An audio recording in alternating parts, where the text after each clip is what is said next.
Depuis ce lundi 2 mai, l'association Vélo et Mobilité Active Grand Est organise le défi JV.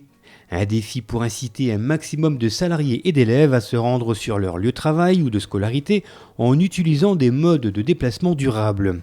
L'occasion pour la CCPOM, partenaire du projet, d'inciter la population à changer ses comportements face au transport.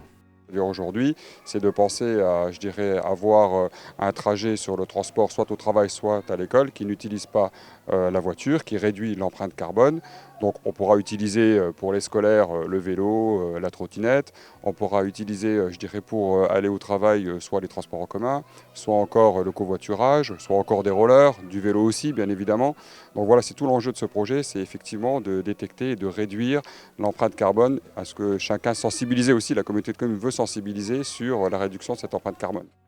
Et cette réduction de l'empreinte carbone passe notamment par l'utilisation du vélo, mais pas que. C'est ce qui se passe à l'école du Ruissambault de Pierrevillers, l'un des rares établissements de la CCPOM à s'être inscrit à ce défi.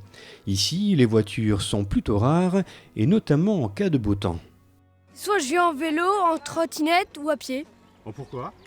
Parce que vu que j'habite pas loin de l'école, mes parents ils me laissent partir plus tôt avant que ça ouvre, donc je peux partir comme je veux. Alors qui est venu avec son vélo ce matin? Même cet après-midi. Très bien. Qui vient régulièrement avec son vélo à l'école? C'est-à-dire quasiment tous les jours, dès qu'il fait beau, on vient avec son vélo. Voilà, c'est très bien. Essayez au maximum. En trottinette, qui vient avec la trottinette aussi. Et en roller, qui est déjà venu à l'école? Les rollers, pas trop. Des bonnes habitudes prises tout au long de l'année et en particulier pendant ces 3 semaines de défi. 3 semaines où chaque kilomètre sera comptabilisé et sera converti en dotation financière. C'est le côté solidaire du projet. Ce qui était intéressant pour la communauté de communes, c'est cette partie solidarité. Parce qu'en plus d'un défi, c'est qu'est-ce qu'on met derrière. Derrière, on y met une action solidaire. Donc l'action solidaire, c'est simplement ces kilomètres-là qu'on aura fait, qui auront été comptabilisés par la CCPOM, donc vont se transformer en euros. Et donc ensuite, il y aura au niveau de Vélo et Mobilité Grand Est, avec le soutien de l'ADEME, donc un comité qui se réunira et qui récompensera une association, toujours sur les mobilités actives, et qui donnera une subvention à cette association. Ce défi, qui se poursuit jusqu'au 22 mai, est ouvert à toutes les entreprises et établissements scolaires de la CCPOM. Les inscriptions sont encore possibles sur le site défi-jv.fr.